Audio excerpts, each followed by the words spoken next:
छत्रपती श्री शिवाजी महाराज की जय।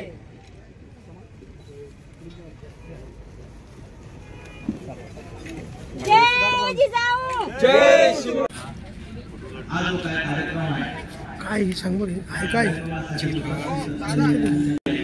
ज्या राजमातांनी आपल्या माता भगिनींना आपल्या नागरिक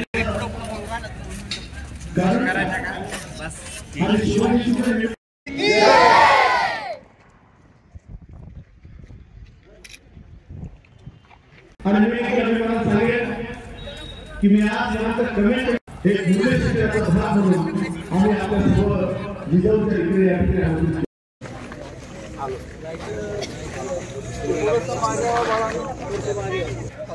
तलवार आहे ही ब्रिटिश सैनिकाची सॉरी हुद्देदाराची तलवार आहे। ब्रिटिश घोडदळाची तलवार आहे। ही आफ्रिकन जे आपण की ज्यांनी आपल्या अथक मेहनतीतून ही शस्त्र या ठिकाणी उभी केली आहेत।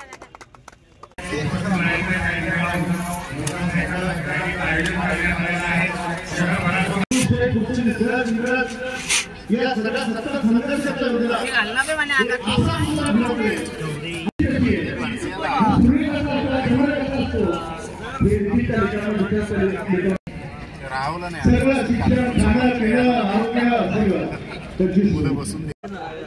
छत्रपती शिवाजी महाराज की जय। जेवण झाल्यानंतर आपण आणि अचानक काही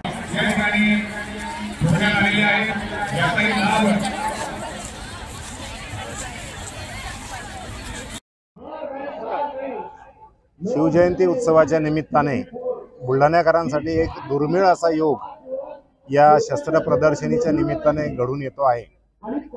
मी प्रल्हाद गायकवाड, मुख्याध्यापक भारत विद्यालय बुलढाणा, अभिमानाने सांगू इच्छितो की बुलढाणेकरांसाठी ही जी पर्वणी या ठिकाणी शस्त्र प्रदर्शनीच्या रूपाने आयोजित केली आहे त्या पर्वणीचा खरोखर सर्वांनी लाभ घ्यावा। कारण इतकी दुर्मिळ प्रकारची आणि इतिहासाची साक्ष देणारी ज्वलंत इतिहास डोळ्यासमोर उभं करणारी अशी ही शस्त्र पाहिल्यानंतर आपल्याला आपल्या इतिहासाचा, आपल्या पूर्वजांचा निश्चितपणे अभिमान वाटेल अशा प्रकारची ही प्रदर्शनी आहे। भारतामध्ये अनेक प्रदर्शनी मी पाहिलेत, वस्तू संग्रहालयांना भेटी दिल्या, परंतु अशा प्रकारची आगळी वेगळी शस्त्र पाहण्याचा योग उभ्या आयुष्यामध्ये पहिल्यांदा येतो आहे। याबद्दल मी खरंच या शस्त्र प्रदर्शनीचे जे आयोजक आहेत कोर सर आणि त्यांच्या पूर्ण कोर हेरिटेज आणि त्यांच्या संपूर्ण टीमचं मी खूप खूप मनापासून अभिनंदन करतो, आभार मानतो। आणि ज्यांच्या संकल्पनेमधून ही शस्त्र प्रदर्शनी आज बुलढाणेकरांसाठी उपलब्ध आहे ते आपले लोकप्रिय आमदार माननीय संजीवभाऊ गायकवाड यांनाही मी त्याचं श्रेय देऊ इच्छितो आणि त्यांना सुद्धा धन्यवाद देऊन सर्व नागरिकांना आवाहन करू इच्छितो की आपण या शस्त्र प्रदर्शनीला अवश्य भेट द्यावी आणि आपला इतिहास जाणून घेण्याचा प्रयत्न करावा। नमस्कार, मी राकेश राव, कोर हेरिटेज पुणे या संस्थेत रिसर्च डायरेक्टर या पोस्टवर काम करतो। आज आम्ही बुलढाणा या इथे एक छोटंसं शस्त्र प्रदर्शन घेऊन आलेलो आहे। या इथे छोटंसं शस्त्र प्रदर्शन म्हणताना मला अवघड होतं आहे, कारण इथे केवळ शस्त्र प्रदर्शन नाही आहे।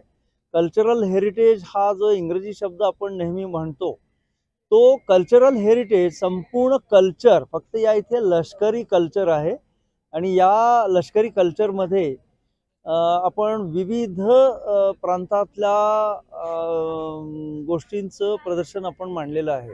याच्यामध्ये भौतिकशास्त्र आहे, रसायनशास्त्र आहे, वनस्पतीशास्त्र आहे, धातुशास्त्र आहे, मानसशास्त्र आहे। या सगळ्यांचा समुच्चय एकत्रितरित्या ज्या शस्त्रांच्या विकासासाठी झाला ती शस्त्र माध्यम म्हणून आपण या इथे प्रदर्शनासाठी आणलेली आहे। आणि बुलढाण्यातल्या जे विद्यमान आमदार साहेब आहेत, लोकप्रिय आमदार साहेब आहेत, संजयभाऊ गायकवाड, त्यांनी आम्हाला या इथे बोलावलं आणि त्यांनी या इथे प्रदर्शन करण्याचा एक मानस व्यक्त केला। त्यांच्या विनंतीला मान देऊन कोर हेरिटेज या संस्थेने या इथे हे एक प्रदर्शन आयोजित केलं आहे। या प्रदर्शनामध्ये आपण विशेषतः मराठ्यांची हत्यारं, भारतात वापरलेली तलवारींचे विविध प्रकार, वेगवेगळ्या प्रकारचे खंजीर, वेगवेगळे प्रकारची अग्निअस्त्रे, त्यांचं साहित्य, वेगवेगळ्या प्रकारचे धनुष्य बाण, कुऱ्हाडी, भाले, चिलखत तोडणारी हत्यारं आणि लहान मुलांसाठी विशेषतः तोफेचं एक छोटंसं डेमॉन्स्ट्रेशन आयोजित करण्यात आलेलं आहे। या सगळ्याचा उपयोग आपण इतिहास जागृत करण्यासाठी करतो आहोत आणि त्याचा बुलढाणेकर चांगला मोठा प्रतिसाद देत आहेत, चांगला आनंद घेत आहेत आणि मुख्य गोष्ट म्हणजे विविध शाळा संपूर्ण संख्येने या इथे येऊन इतिहास जागृत करण्याचा प्रयत्न करत आहेत। नमस्कार। जय जिजाऊ, जय शिवराय, जय शंभूराजे। मी प्राध्यापक अमोल वानखेडे पाटील, एक शिवभक्त।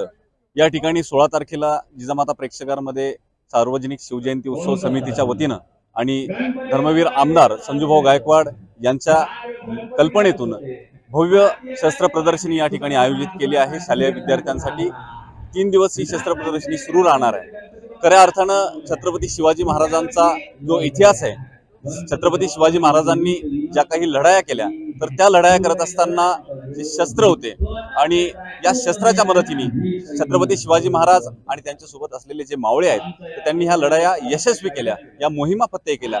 तर या शस्त्रांचं बुलढाणा शहरामध्ये म्हणा किंवा बुलढाण्याच्या आजूबाजूला म्हणा, एक असं परमनंट एक शस्त्र संग्रहालय म्हणजे म्युझियम या ठिकाणी व्हावं, अशी एक इच्छा या ठिकाणी एक शिवभक्त म्हणून मी करतोय। आणि धर्मवीर आमदार संजूभाऊ गायकवाड हे या ठिकाणी हे शस्त्र संग्रहालय लवकरात लवकर करतील, अशी सुद्धा मला आशा आहे। जय जिजाऊ, जय शिवराय। नमस्कार। आज आपले आमदार धर्मवीर संजूभाऊ गायकवाड हे शिवजयंतीचे अध्यक्ष झालेले आहे आणि त्याच माध्यमातून त्यांनी आज शस्त्र प्रदर्शन आणि अश्व प्रदर्शन असे दोन्ही प्रदर्शन ठेवलेले आहे। सोबतच इकडे आपला यांचा छान कार्यक्रम चालू आहे मुलींसाठी। आज ह्या शस्त्राची माहिती त्यांना आमचे कोर राकेश सर, कोर हेरिटेजचे संस्थापक, खूप छान त्यांनी शस्त्र आणलेली आहेत आणि शस्त्र म्हणजे आजची काळाची गरज आहे। आपण सर्वांना माहित आहे की धर्मवीर आखाड्याच्या माध्यमातून आपल्या आखाड्यामध्ये शस्त्राचं आणि शास्त्राचं दोन्ही पण आपण शिक्षण देत असतो आणि शस्त्र म्हणजे आपली ही जुनी परंपरा आहे, ही आपण काळाची गरज आहे आणि चालवत ठेवली पाहिजे। या शस्त्राच्या माध्यमातून मुलांनी जास्त मोबाईल न खेळता शस्त्र खेळ हे खेळले पाहिजे। आणि सांगताना एवढं सांगता येईल की आज ही जी तलवार आहे, ही तलवार आपल्या छत्रपती शिवाजी महाराजांचा शोध काढला आहे। हिला धूप तलवार म्हणतात। धूप तलवार यासाठी त्यांनी तयार केली की आपले जे मावळे असायचे ते मावळे उंचीने कमी असायचे आणि समोरचे जे पठाण आणि जे दुसरे आपले मोगल शत्रू असायचे स्वराज्याचे, त्यांची हाईट जास्त असायची आणि तलवार जास्त म्हणजे जड न राहता हलकी आणि हलकीसोबत ती जास्त फास्ट चालली पाहिजे।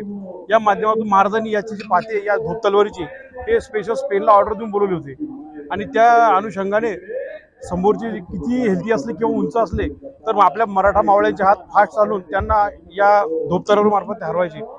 माझं सर्व मुलांना आणि पालकांना हेच म्हणणं आहे की शाळा शिक्षण हे तर कराच, पण स्वतःसाठी आपले जे मर्दानी खेळ आहेत याचं पण शिक्षण प्रशिक्षण घ्या। तसंच आपण धर्मवीर आखाड्याच्या माध्यमातून दरवर्षी 14 मे असो की संभाजी जयंती असो, कुठलेही मर्दानी खेळ असो, या ठिकाणी आपल्या आखाड्याच्या माध्यमातून खूप छान कार्यक्रम होतात आणि मी खूप धन्यवाद मानतो धर्मवीर आमदार संजू गायकवाड यांचे की त्यांच्या माध्यमातून त्यांनी खूप विद्यार्थी घडवले की त्यांचे जे विद्यार्थी किंवा त्यांचे जे प्रशिक्षक आहेत त्यांच्या माध्यमातून खूप मुलं आपले मिलिटरीमध्ये, पोलीसमध्ये आणि चांगल्या चांगल्या पदावर गेलेले।